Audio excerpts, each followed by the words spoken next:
Welcome back to Sika Strength. Welcome back to Sika Stan. Today's video is talking about rugby, and in particular, it's talking about the squat depth that rugby players should be using. Now, not only is this a form of controversy on the internet, it's also a bit of controversy in our office here in Sika Stan, as it is one of the things myself and Owen argue about probably most often. Now, the main argument comes in the fact that many rugby players squat high, many rugby players squat high into a box, and some rugby players squat with full range of motion, high bar style, nice pretty looking squats. Now, if you're a rugby player or a rugby S&C coach, the only thing you really need to know is what you should be doing for yourself or for your athletes and what's going to get you the best results. And that's what we're going to dive into a bit today. Let's first define the different brackets or range of motion that we'll talk about today. So the first thing is going to be ass to grass squats. These will look like ass hitting the back of your ankles, sitting down on your heels, knees pushing really far forward over the toes, nice upright posture, usually done with quite light weights. Now, the second thing is what I just call a full range of motion squat. So crease of the hip falling below the knee joint, or those hamstrings or quads going below parallel. The next one then will be a squat to parallel. So usually this is the line of your ass coming in line with the knee joint. So usually just above parallel. This is a quite easy squat to do. And then what we'll have is a high squat. So a high squat is coming to like 10 o'clock on the clock face, usually done to a box, usually done excessively heavy. So they're the four brackets we're going to talk about, and they're the four things we're going to dive into as to which one is more applicable for you in your particular case. Let's first look at the sport itself as to what you're going to need to get from your gym work, or in particular, what you're going to need to get from your squatting. So the first thing is hypertrophy. Muscle gain in the quads, muscle gain in the glutes, the hammies, the back. The most important area for you playing rugby, the most important area for you to be gaining weight, gaining size, and gaining the capacity to then have better strength and power outcomes.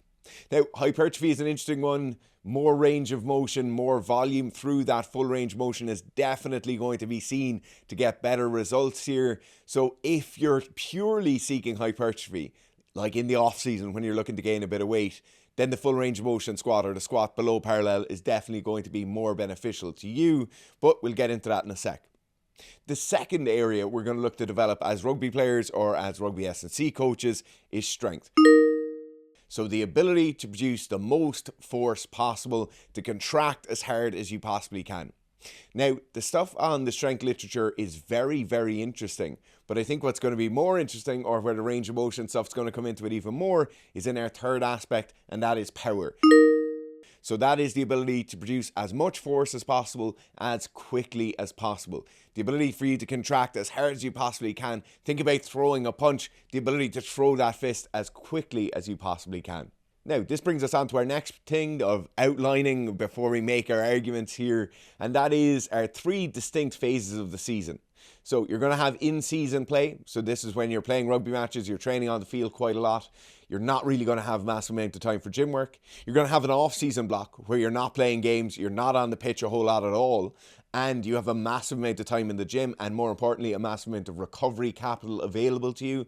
And then we have a pre-season block. So falling in between those two previous blocks we talked about, pre-season, huge amount of aerobic work, quite a lot of work on the pitch. You're not playing games, but the noteworthy differential between our off-season work and our pre-season work is that a lot of the recovery capital is going on to the pitch work versus a lot of recovery capital going to the gym work in the off-season. Squatting range of motion, what's best for you as a player? Well, the first thing to say here is that full range of motion, or squatting to below parallel, is the gold standard. It is what we should all be working towards. It's what you should be getting all of your athletes to work towards. But there's a few important caveats to note. That it's not that every single player in the world should be doing it, or every single player at every point in the season should be doing full depth squats to below parallel. So let's take a look at the seasonal piece first. So in my in-season training, there's a few vital things to consider. First thing, I'm looking to maintain strength as best as possible. Now, strength maintenance for most rugby players is going to look somewhere around 85 to 90% of 1RM is the ideal case. Obviously, due to impacts, due to injury, due to overall training load and match load, that is going to fluctuate quite significantly. But let's just take, for example, if you get your squat to 200 kilos in the off season, you'd ideally like to be maintaining 180 kilos throughout the season. The second thing then is our power development. So obviously different players in different positions will have different requirements for their total strength numbers, their total power numbers, as they will for their total aerobic values. But it's really important that throughout the season, we want to be maintaining and actually gaining power outcomes slightly. So what are we looking at here? Well, obviously, our speed work will have a massive bearing, or our power work will have a massive bearing on our speed work outcomes. So if we're testing something like Illinois T drills, or we're testing something like our ability to hit a tackle and make a massive impact on the player we're hitting, or our ability to produce a lot of power in a rucking or a counter rucking situation, then power outcomes should actually be slightly building over the course of the season. Now, why is this happening? Well, the first thing is that we've gained a massive amount of strength in the off season. So my 1RM value for absolute strength has gone up, and that basically brings my total ceiling for power production up. So I can't produce a massive amount of power if I don't firstly have the strength to underpin that. Now, why would my power kind of lag behind? Well, it's very simple. When we're doing the absolute strength work in the off season, we're going to be quite fatigued from it. We're going to have quite a lot of central nervous system fatigue. And so you're not really tapered, and you're not really in the best position to be as fast as you possibly can be. Now, the second thing that comes along with that is usually in our off season, we gain quite a lot of weight, or ideally we put on some lean tissue mass. Now, if my power outcomes are going to be based on how quickly I can go through an Illinois T drill, or how quickly I can get up off the ground and make an impactful collision, or win the collisions I'm doing, then the speed I'm bringing into that equation matters quite a lot. And so as my weight gradually tapers down over the course of the season, or maybe tapers down quite significantly during the preseason piece, then my power outcomes are going to be improving. So in season, I'm going to be maintaining strength, or I'm going to be fighting to maintain strength as much as I possibly can.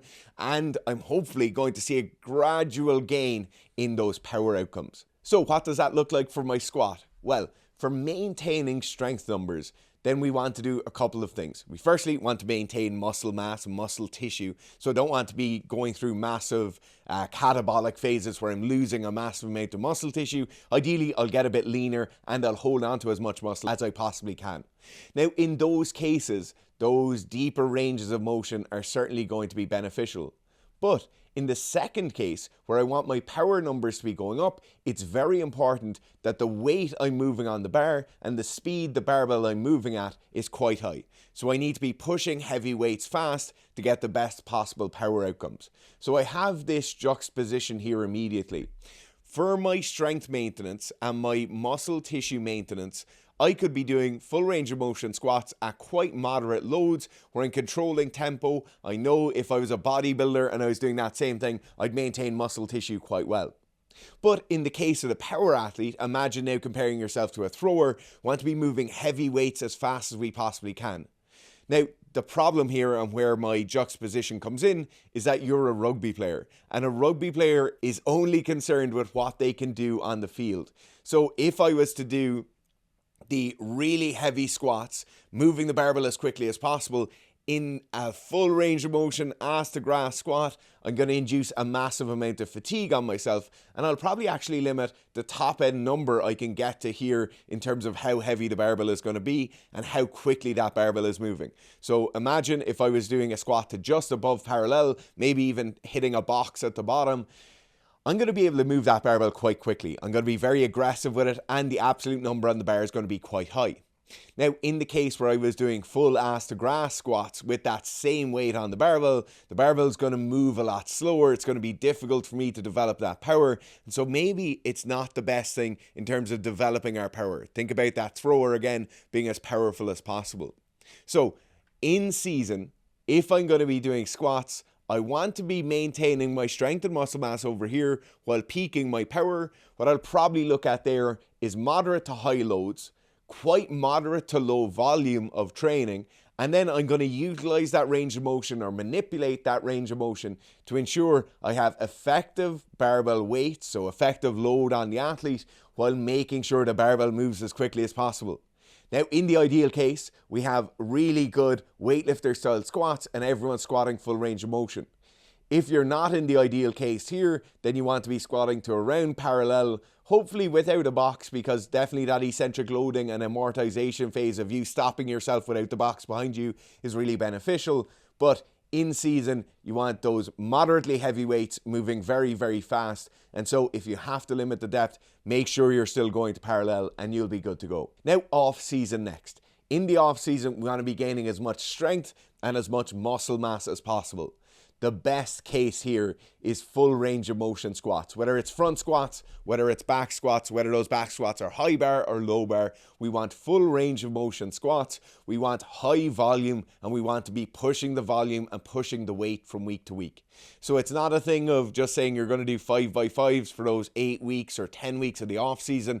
You want to be starting at 10s, doing 10s for 2 to 4 sessions, then doing 8s, 6s, 4s, 3s, 2s, 1s, and tapering that into your preseason piece.